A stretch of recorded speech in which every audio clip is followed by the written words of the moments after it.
What's good, family? You already know the name, Pays and Plays podcast here.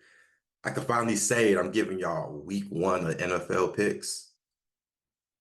Come on now. Y'all ready for some NFL football too? Y'all gotta be.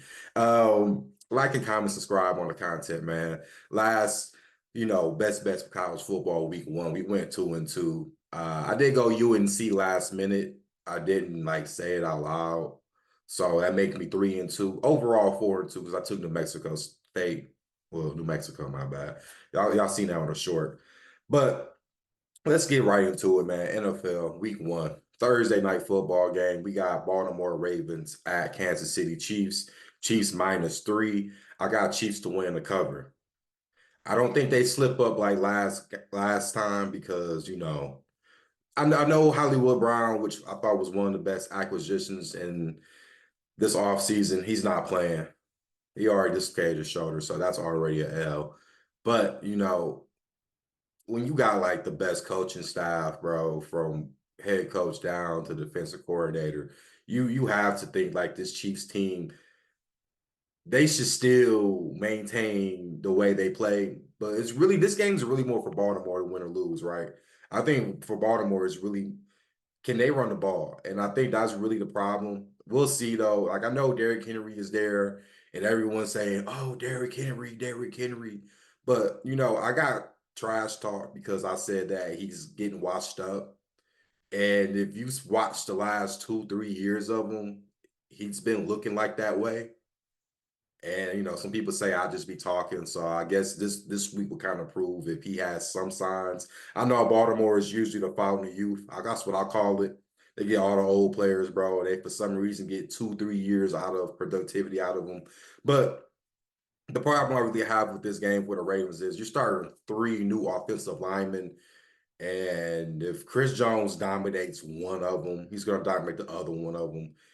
And this Chiefs D line is very underrated. So I just really look for the defense. And it's going to be an under game. I don't expect a high scoring game. See, everyone's going to think it's a high scoring game because it's Kansas City. I think they're going to actually match the same momentum as the Ravens. So it'll be a slower, hard fought slugfest.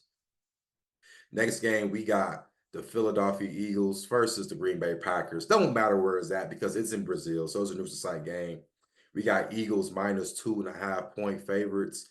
And simply, look, I'm going with Philly to win the cover. I know I'm a Packer fan, but listen, when you're dealing with a new defensive coordinator, I need to really see what he can do. He was a head coach at Boston College, right? So I need to really see what he can do in the pros. Defense has been the biggest problem for the Packers to last. I mean, you could pretty much say ever since Matt LaFleur has been there, that's been pretty much their problem. And with Philly, listen, I didn't talk about this out loud, but getting Jahan Dotson, bro, I mean, they got literally three receivers that can be number one receivers, and they got all speed. I know John Ross hasn't done nothing in the NFL, but we still remember that 4.2 something speed at the 40-yard combine. We know about that, right? So this team is gonna have a lot of speed, but I think the strength will be running the football in this one. I expect Saquon to get some yards, and I expect Hurts, who was hurt, I think I want to say what week 7 or week 6. You realize ever since that injury, he didn't really run that much no more. I expect him running the ball a lot more. A little issue about the whole line now that there's no more Kelsey, so you kind of wonder who's directing picking up the blitzes. We'll see, but I expect really the trenches to be a big part of both of these teams. But I still got Philly winning. I don't think it's a blowout though. I think Philly may win no more about maybe 7 points. No more than 10, ideally. I don't see it being anything past that number. Next game, we got the Tennessee Titans at the Chicago Bears. The Bears. The Bears is -4.5 point favorites. Titans to cover, Bears to win. You shouldn't, as Caleb Williams, there's no way he should be given damn near 5 points already. There's just really no way. And I know people are going to say, well, look what he did in the preseason. I mean, against third stringers, fourth stringers, and people who probably not on a roster now, right? Let's just be fair on that. So I want to see what this team does against number one first string players, right? You know, L'Jarius Sneed, that's probably the most easiest, best acquisition that the Titans did get this year. And, with both Callahans, because yes, both of them, head coach and offensive coordinator, their offensive line is going to be hella improved. They got some offensive line help through the draft, through free agency. And honestly, other than Montez Sweat, I said this in the season win total video. Other than Montez Sweat, who can the Bears rely on the defensive line? That's just really a concern with me. And then you'd also look at the Titans, right? There is no Derrick Henry no more, but people who don't know about Tajay Spears like that, huh? Tajay Spears actually was, as a rookie last year, did pretty well when Derrick Henry needed to be subbed out, right? Tony Pollard is there. I think that definitely is a good 1-2 punch, underrated 1-2 punch, if you ask me. And my thing is with the Bears, who's checking their three receivers? I know everyone talks about DJ Moore, Odunze, and Keenan Allen, but who's checking the Titans, right? We know D Hop is coming back from an injury, so I think he should play. You got Calvin Ridley and you got Tyler Boyd. So we'll see some matchup problems, I think, on both ends. I see the Bears winning though, but I see it being like a walk-off field goal. So they just had to squeak by. Next game, we got the Pittsburgh Steelers traveling to the ATL to take on the Falcons. Falcons are -3. Now, I took this one. I got the Steelers in an upset to win outright. And here's my thoughts, man. I know Tomlin's a good coach, right? But the real concern I would have is going to be Russell Wilson. I didn't like that they made him the starter. I thought Justin Fields would have been a lot better. His athletic ability with the run game. If you saw the episode with me and JT Sports Podcast, which shout out to him, we kind of were talking about that, right? The defense is, we know the defense for Pittsburgh is going to always be up there. My concern with the Falcons is also what I said. There's a lack of speed overall, right? They got Matthew Judon, okay, and they got Simmons from Denver, the safety. So, okay, they got some solid acquisitions, but overall, the D line is still not it. Let's just be real. No athleticism, other than Grady Jarrett, but you're relying on a 35, 36-year-old man coming off an ACL injury, right? But it's just, and then Kirk Cousins doesn't play a game in preseason, and that's always my concern because I always feel like if you're injured or you go on a new team, you gotta at least play at least once in the preseason. I don't think he played one time. So, but the thing with me with the Steelers, though, also that scares me, they can't block worth shit. I've seen it in those preseason games, but you will hope maybe for week one. And I know I was talking to somebody about this yesterday. I think Russell Wilson is aware that everyone is talking so much shit about him. I think for this game, he might show his ass off. And if he does that, that would be a fucking win. Next game, we got Jacksonville, Duval Jaguars traveling to Miami to take on the Dolphins. Dolphins -3. So remember this line when I had said it was 3.5. You can go back to the reaction video of week one. It was 3.5. That was at -3. I'm definitely taking Miami now. There's I mean, listen, I know Miami's gonna bully teams that, are like mid to like trash, they bully teams. And they can at least drop 30, 40. I got the over 49.5. So my thoughts is with Jacksonville, I think they'll score some points because I know Dolphins defense is kind of like bro, they're a little beat up. They're a little slow. They're a little new. So I do think with the Jags, as long as Jags score about 17, 20 points, if Miami drops 40 on them, then we know that's 60 points. They're going to cover that, right? But I do like Miami in this game, though, only because Jacksonville still has to figure out on defense, besides the D-line. I shouldn't have to explain the two guys they got on D-line. We know they can do their part, but it's really when you worry about the secondary because who's worried about Waddle? Who's worried about Tyreek Hill? That's really my thing. Who is checking one of those guys? Because I don't think Jacksonville has the corners to do it, but I do think they got the offense to help lean this to the over. So I do got the over 49.5, but I probably will be taking Miami -3 now. I love it. Next game, we got the New England Patriots traveling to Cincinnati to take on the Bengals. Bengals are 9.5 favorites. Pats to cover. That's the bet I have. Pats to cover the plus 9.5. But Cincinnati does win this game. And it's just, I mean, Zach Taylor does this every year where this team starts slow every year. All right, there's times where there've been 7.5 point favorites, 8.5 point favorites week one. They lose outright, right? I'm not saying that they'll lose to this Patriots team, but also what I'm so curious with the Patriots is we don't know what Gerard Mayo is going to do as an overall head coach, especially for a first real meaningful game. We don't know what he's going to do. And I think he went with Jacoby Brissett because we know Brissett's a little more, he's not going to try to turn the ball over, and I think that's really what his plan is. And he's going to rely on his defense. Yes, there's no Matthew Judon, but their secondary is not bad, right? We know about Christian Gonzalez. We know Jabril Peppers, who, let's be real, is probably the best player on that defense right now. And, I watched some of the preseason games, and they have some young talent guys that can play right now that are some good pass rushers. We know this offensive line for the Bengals has always been suspect. They did get a draft pick this year with Mims from Georgia. I like the pick, but he's still a rookie, right? He's going to have to learn. That's just how that goes. And I see the Bengals winning by 6 points, 7 points. I don't see a 10 point blowout. But the one thing that always gets me is the first half it'll be close, and then the second half teams just give up. I hate that, but that's kind of how I look at it this game. Next game, we got the Houston Texans traveling to Indianapolis to take on the Colts. Colts plus 2.5 point underdogs. This game here, was one. It was a pickle when I was talking about this game. I'm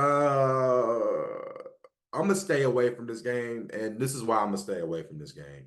I think there's too much expectations for the Texans, too much expectations. And I do remember the last matchup, Anthony Richardson and Stroud played. Richardson tore that field up. And with Richardson, we know he can run the ball, and I do think that's going to be a big piece. If you can run the ball, and then you're doing that RPO with Jonathan Taylor, I see a problem there. And I know the run defense for Houston isn't the greatest, and that's really what I'm so curious on. I know they got Danielle Hunter. I know they got some of these guys, but I need to see how they can respond to having expectations. In week one, there are a favorite, so there are expectations that this team should be pretty good. But I'm just not sleeping on this Colts team just yet. I do think the AFC South would be probably the worst division in football outside the NFC South. But I think because all those teams are mid. Let's be real. All of them are mid. Even with Houston to a degree, all of them are mid. So, I guess we're just going to have to determine and see how this goes. If the Colts can stop playing that soft cover two coverage, I think they got a chance to win this game.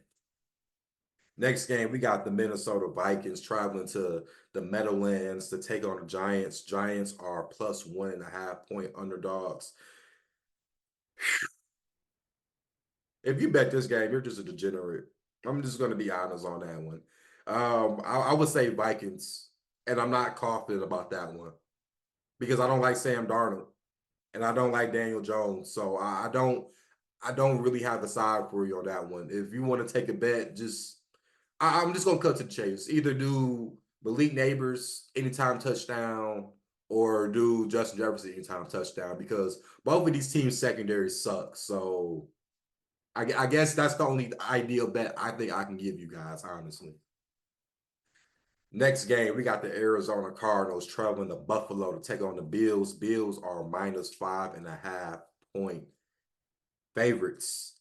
Now, remember, I was talking about this one. They were plus 7, the Cardinals. I took Cardinals at plus 7 back months ago, so that's already a bet that I have already officially placed. I would take Buffalo to win, Cardinals to cover. I think by a field goal, they should win this game. And with the Buffalo Bills, it's just too many questions now. I have to respect Josh Allen, yes. But I don't think they're going to be a pass first team. I think they're going to be more of a run first team. And we know Josh Allen can run too. You know, Honestly, I'm one of the few people that say I like the Keon Coleman draft pick. I honestly can vouch for that. I like it. I just wish he had a better receiver on the second end on the other side with him that would help him out. Because now you got a lot of these. Chris Samuels, we know he's a slot guy. We got Hollins. He's a possession guy, but he's been a journeyman for a while. It's just questions on that side of the ball, right? And then you go to the defense, who's going to step up? I think that's the biggest question for the Buffalo Bills because you're relying on old man Von Miller at this point in his career, right? Coming off an ACL injury. You, who do you have in secondary? You see what I'm saying? Who do you have in the secondary? Who do you have at linebacker now that Milano's going to be out for a minute? It's so many questions that I don't know. And when you look at Arizona, they may be one of the worst teams this year. Who knows, right? Who knows? But with Kyler Murray at least healthy week one, you have to think he makes the game somewhat close. Now he got Marvin Harrison Jr., so we can see some of the connection that we've been seeing. You got McBride. The offensive line has been better. This is why you drafted Paris Campbell last year. You drafted him to sit back and let them go through the growing pains and him starting. So it worked out. You got a left tackle that is a good young left tackle. So, the defense, I think, would be the problem with Gannon, but he is a defensive guy. So we'll see what they can do, especially when you don't have, I mean, it just, I mean, what are they going to rely on, Bills? Dalton Kincaid? Is that what you're really going to be relying on now? So I'm just going with the Bills to win. But like I said, if you didn't take Cardinals at +7, I don't really know about betting +5.5, to be quite honest with you. Next game, we got the Oakland Raiders traveling to LA to take on the Chargers. Chargers -3-point favorites. I got the Chargers to win the cover.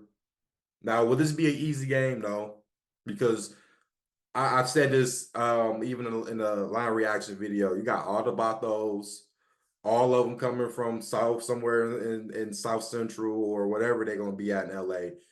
Listen, it's going to feel like a Raiders game because the Raiders would used to be there. So it's going to always feel like that, even if it's the Rams playing them or the Chargers. That's just how that goes. No real home field in LA. I think we can all admit that. But I think with Harbaugh coming in, we know the defense is going to be more physical. Listen, you got this is the healthiest we're going to see. Joey Bosa and Khalil Mack and Durham. This is the healthiest we're going to see them. So I expect them to make some noise on that side of the ball. Gardner Minshew, I don't even really know what to say about that, right? It's more on the run game. Can we see them do anything with the run game? Because we know the Chargers' weak point last season was against the run. And with the Chargers, the Raiders correction not having Josh Jacobs, I guess we'll really see if they can do something. Listen, I respect Devontae Adams, and we know Devontae Adams is going to have a lot of attention on him. But you flip into the offensive side with the Chargers, Herbert with that injury does scare me, but he is going to be playing. And I expect a lot of physical. I mean, listen, bro, like with Harbaugh, we've seen them come in with the 49ers, not have the greatest receiver core and made it work through the run game. So I expect a lot of Gus Edwards and a lot of Gus Edwards and J.K. Dobbins. I had to think about that. J.K. So I expect a lot of that, but we'll see. But I got the Chargers to win the cover of this game. Next game, we got the Denver Broncos traveling to Seattle, take on the Seahawks. Seahawks are currently 5.5. It was 4.5 like a couple of days ago, but 5.5 point favorites. I got Broncos to cover, Seahawks to win. And I mean, I have to kind of pick Seahawks, right? Because I got to, if y'all listen to my little over under season total prop, y'all saw I picked Seattle to help over that one. And what this game is, listen, I like what Bo Nix can do. We've seen what he can do.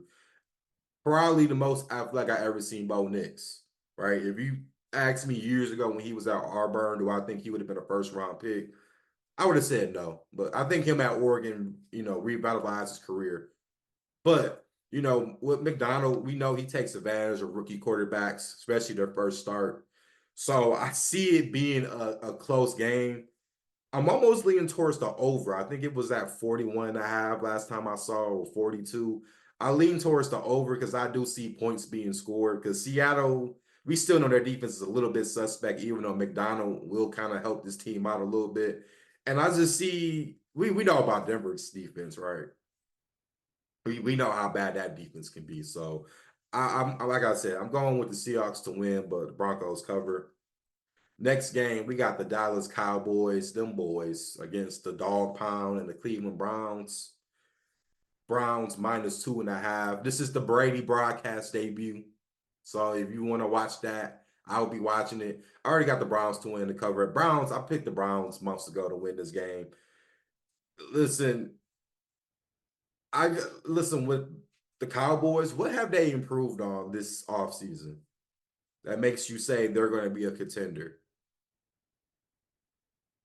I mean, okay, crickets, I'm sure. Okay, so that's my point, right? CeeDee Lamb got his bag. Okay, deserved.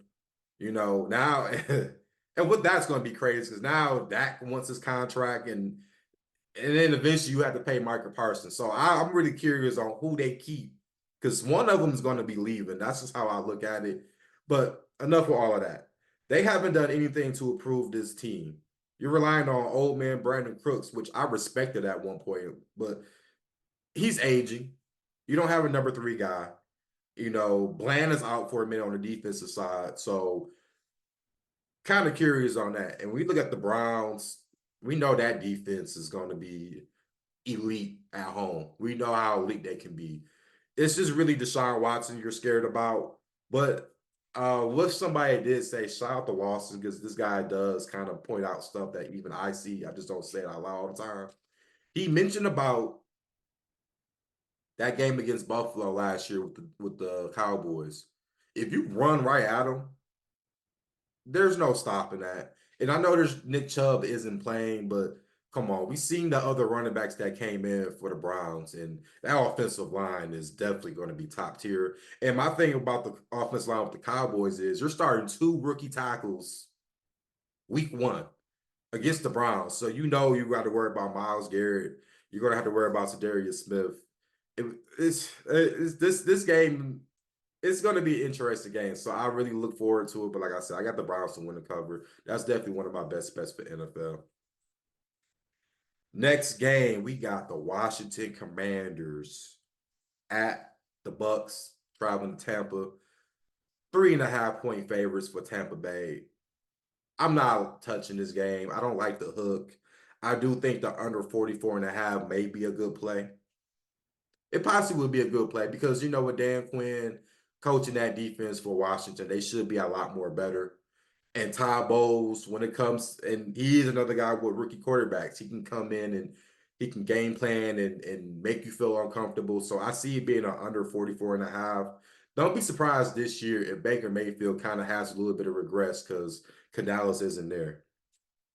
And actually, since I'm talking about Canales, I didn't talk about the Panthers and Saints game. Let's talk about that real quick because that's a 1 o'clock game. Last time I saw it was 4.5, 5.5. Well, 4.5, 5. I'm taking the Panthers to cover, Saints to win. Everyone's going to think this team is no good, right? Because the Panthers. But I will tell you this: the one time we saw Bryce Young play, well, some of the starters played this off preseason, the last game. I saw signs that this guy can move the ball down the field, right? The Saints team, let's be quite honest, man. This team is old. It's old. And I think they can win this game, but I wouldn't be shocked if they lose this game. It's a division rival game on top of that. Panthers and Saints games the last 2, 3 seasons, you can check. It's been either a split or it's been close games either or. And especially division games week one, man. The week one dogs in division games usually cover. I'll take the bait. I'll take the Panthers to cover, but Saints still win the game. Now let's get to the two primetime games. We got the first one, Sunday Night Football. LA Rams traveling to Detroit, take on the Lions. Lions are 3.5 favorites. Rams to cover. Lions to win. Even with 3.5, yes. Y'all remember that playoff game, right? It was what, 24-23? Y'all saw how close that game was? I expect the game to be closer like that. I don't like it with the hook, man. And that's just kind of why I'm staying away from this one. Remember how I mentioned the over-under was like, what, mid-50s? Now it's dropped to, I want to say last time I saw it was like 52.5. Tons of value has dropped, but I would still take the under. I just don't see it being too wild. I can see it being a hmm, honestly, that's really close. Because I could see it being a 28. Well, if it's 28-24, Lions just covered. And the under hits by 0.5. That's how close I see this game, bro. This game can go 28-24 either way. And McVay's going to want his revenge. Stafford's going to want his revenge against the Lions. It should be a good game. It's a good atmosphere for the city because they're actually getting a legit week one prime. We're not seeing Dallas and Giants every year. I'm so glad we don't see that this year at least. And lastly, Monday Night Football. We got the New York Jets. They will be traveling to the Bay to take on the San Francisco 49ers. 49ers are 3.5 point favorites. 5.5 months ago, I would have said Jets to cover. But I think you don't even need the points for this one. I think you go Jets to win and cover. And it's crazy because I really want to put some cheese on the Jets to win and cover. It's just so many concerns, bro. I mean, 49ers, I think the part of them losing that value has to also be with the McCaffrey injury. I remember I covered this stuff with JT not long ago, so I've even mentioned the problems I see with the Niners, right? Trent Williams, we don't know if he wants to play or now. There's going to be iffy on that. We know how you got his bag, but we'll see how that goes. But the defense, I just outside of Bosa, who can y'all tell me that I'm going to be intimidated by? You know, the offensive line for the Jets have got better. They got Tyron Smith. They got a first round pick guy from Penn State. They brought in some guys to help Aaron Rodgers because they don't want to see what happened last year when he had only played 3 plays. And then he has the best defense in the NFL. Yes, the Jets have the best defense in the NFL. And they can travel anywhere. And the Jets can run too. So when you got a good run game and a good defense, that travels anywhere from east to west, no matter what. Everyone's gonna say, "Oh, they're going to the West Coast." Bro, they play Monday, so they probably be flying there maybe Saturday, Friday, for all we know. It's called getting time adjustment. It's not hard. If you travel, it's not hard. But I just this would be a good game. And we'll see, man. But I really do like the Jets to win this game.